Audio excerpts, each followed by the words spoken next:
আসলে আজকে দুই চারটি কথা বলার জন্য ভিডিওটা বানানো।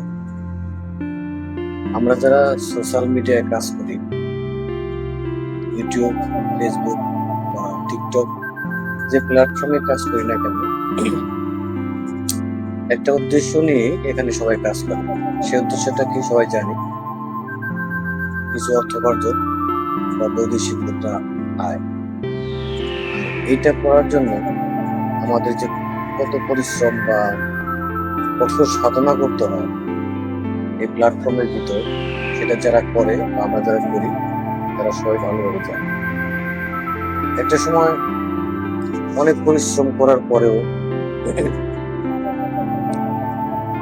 ধৈর্য ধরতে ধরতে যখন মানে দেয়ালে পিঠ ঠেকে যায়, তারপরেও সফলতা আসে না, তখন খুব কষ্ট লাগে।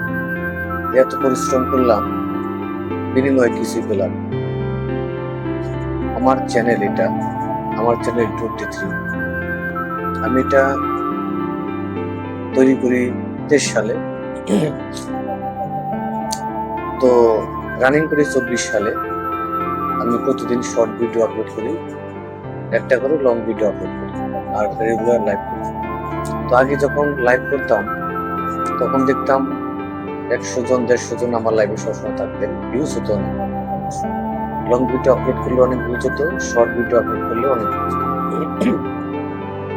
কিন্তু ইদানিং দেখতে পাচ্ছি এই ইউটিউব অ্যালগরিদম, ফেসবুক অ্যালগরিদম বা টিকটক অ্যালগরিদম, যেটাই বলেন না কেন, ওনাদের ভিউজ কমিয়ে দিচ্ছে। আসলে এটা আমি বুঝতে পারতেছি না এটা কি কারণে হচ্ছে। এটা কি ইউটিউব বা ফেসবুক বা টিকটক এনাদের কোনো পলিসি? তাছাড়া তো হবার কথা না। হঠাৎ করে এরকম ভিউজ ডাউন করে দিয়ে যারা কন্টেন্ট ক্রিয়েটর আছেন, যারা ইউটিউবার আছেন, টিকটকার আছেন, তারা খুব দুশ্চিন্তাগ্রস্ত। আসলে যদি এরকম ভিউজ কমে যায়, ইনকাম না থাকে, তাহলে এত পরিশ্রম করে এত কষ্ট করে তাদের সফলতা কোথায়, লাভটা কোথায়? আমরা তো যথেষ্ট পরিশ্রম করি, একটা ভিডিও বানাতে গিয়ে যথেষ্ট পরিশ্রম করতে হয়। তো যাই হোক, অনেক পরিশ্রম করে একটা চ্যানেলকে দাঁড় করানো চায়। আমার এই ইউটিউব চ্যানেলটা এখনো মনিটাইজেশন হয়নি, আর ফেসবুকটা মনিটাইজেশন হয়েছে।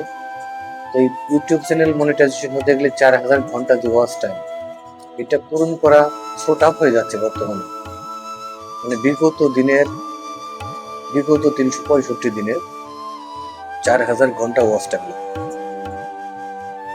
অথবা 10 মিলিয়ন ভিউজ লাগবে 90 ডেজ, মানে 90 দিনের ভিতর 10 মিলিয়ন ভিউজ লাগবে শর্ট ভিডিওতে।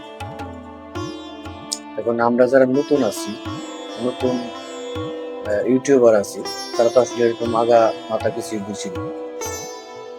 আর এই 4000 ঘন্টা ওয়াচ টাইম পূরণ করতে গেলে অনেক কষ্ট, অনেক ভিডিও করতে হয়, অনেক পরিশ্রম করতে হয়। আমি যেমন অনেক ভিডিও ছেড়েছি, অনেক আপলোড করেছি, তারপর আমি এখনো সফলতা পাই। আমি এখন নিরাশ হয়ে গেছি। কি করলে আসলে এই 4000 ঘন্টা ওয়াচ টাইমটা পূরণ করতে পারবো? কি করলে আমি মনিটাইজেশনটা করতে পারবো? স্বপ্নের মতো আর তো আমার হাতে। আমি আসলে অনেক নিরুপায় হয়ে গেছি, অনেক মানে হাল ছেড়ে দিছি। অনেকে বলে যে সবুরে মেয়া বলে ধৈর্য ধরে রাখতে হয়, কিন্তু ধরতে আমি এখন ক্লান্ত। তো যাই হোক, অনেক কথা বললাম আপনাদের সামনে। যে উদ্দেশ্যে নিয়ে এই কথাগুলো বললাম, আপনারা কমেন্টসে জানাবেন। আসলে আমার ক্ষেত্রে শুধু এরকম ঘটছে না, আপনাদের ক্ষেত্রে এরকম ঘটেছে? আপনারা ভিডিও দেখে লাইক করে কমেন্টসে জানাবেন।